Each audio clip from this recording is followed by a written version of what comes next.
Welcome to week 9, and this week we will be focusing on presenting your research to an audience. So let's deal with the thing that will be most on your mind this week, which is the fact that you need to prepare a video of an executive summary of your research project for the workshop activity this week. Now, I'm sure that you've all been on the receiving end of a bad video, either poor quality, poor sound, a boring presenter who's not interested in the topic or is perhaps over-rehearsed, or maybe someone who just fails to engage with the audience at all and sort of looks like this and just reads their notes out at the camera like that. Clearly, that's what we're aiming not to do. But surely you also remember when you've seen a really good video or a really interesting face-to-face presentation. Think about what aspects made that good. Was it the lighting, the sound, the use of images or text in the video?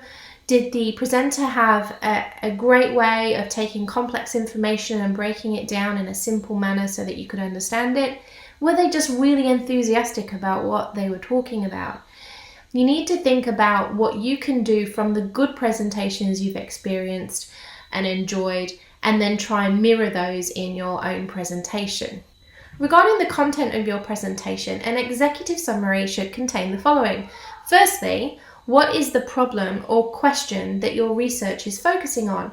Now, that doesn't have to be the title of your project, and it doesn't have to be phrased as a question, but you do need to identify for your audience what you are looking at and why you're looking at it.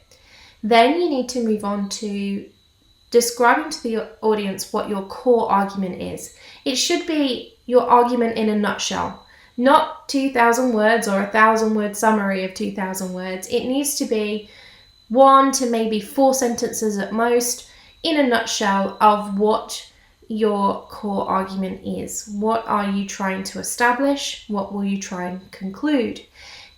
Think about it like this. If you were sat at a table at a dinner party and someone asked you what your research topic was, what would you say to give them a brief enough overview and enough context to understand what your project is about, but without going into all the specifics and all the detail?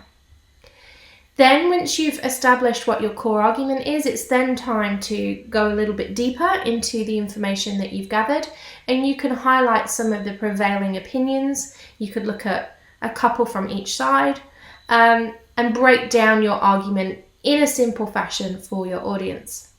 Now, if you had to do a list of dot points or bullet points of your key arguments, what would they look like?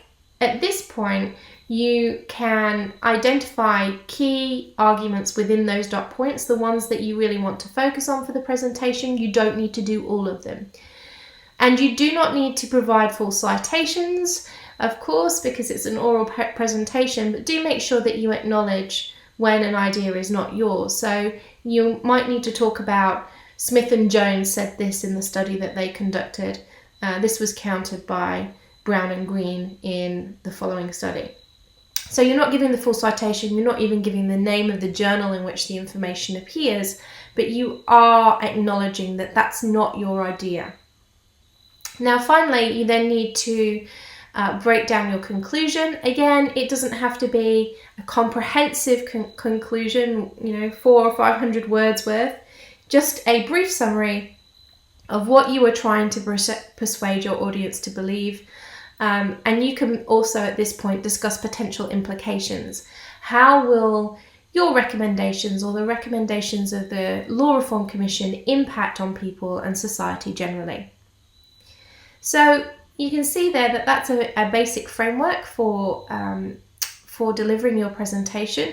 It really should be attended to in that order, just because for your audience that's the most logical progression of the presentation. They've got no context or knowledge about your particular research project, so you can't just delve straight into the arguments without laying the foundations and talking about what the issue is, why it's important, and what your argument is in a nutshell before you then go into the deeper side of that presentation. The reading for this week is focused on helping you with your presentation skills. So it's a blog that provides some simple steps that you can take to enhance your presentation skills. Make sure you check that out. There are also some videos on presentation skills in the equilibrium section of the study guide that are likely to help with your presentation. And they don't just focus on steps that you need to take to produce an effective presentation. They also look at confidence as well. So how to portray confidence even when you feel nervous. Now note that if you do feel nervous when you're being filmed for an audience, that's perfectly natural, but there might be some tips in those videos that will help settle those nerves a little bit. In terms of tips on shooting the video and editing it, of course, if all else fails, record it on your phone and post it, but preferably, at the very least, try and find some time to edit it.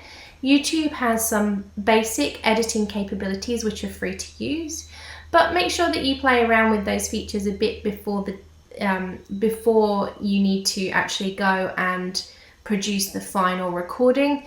You don't want to be learning new software capabilities shortly before you're supposed to submit your research portfolio, for example. My main tip is to try and avoid being scripted.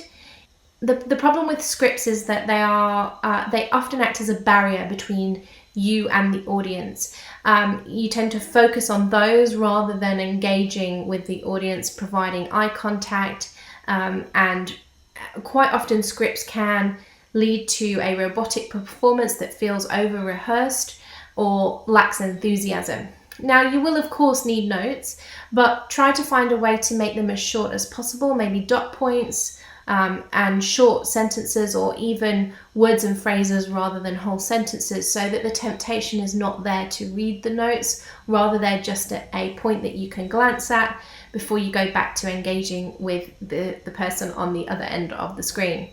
Now, once you are finished, you will need to either upload your video to the Google Drive and provide a Google Drive link, or upload it to YouTube and provide a YouTube link. And then that link needs to be inserted into your research portfolio so that I'm able to view it and obviously grade it. If you upload to YouTube, you want to select unlisted as the option. You don't want to set it to public, because then people will be able to find it in a search on YouTube. Not that they're likely to come up with your video rather than the hundreds of thousands of videos of a similar nature, but unlisted means that only the people that you have given that link to will be able to view the video. So unlisted is best.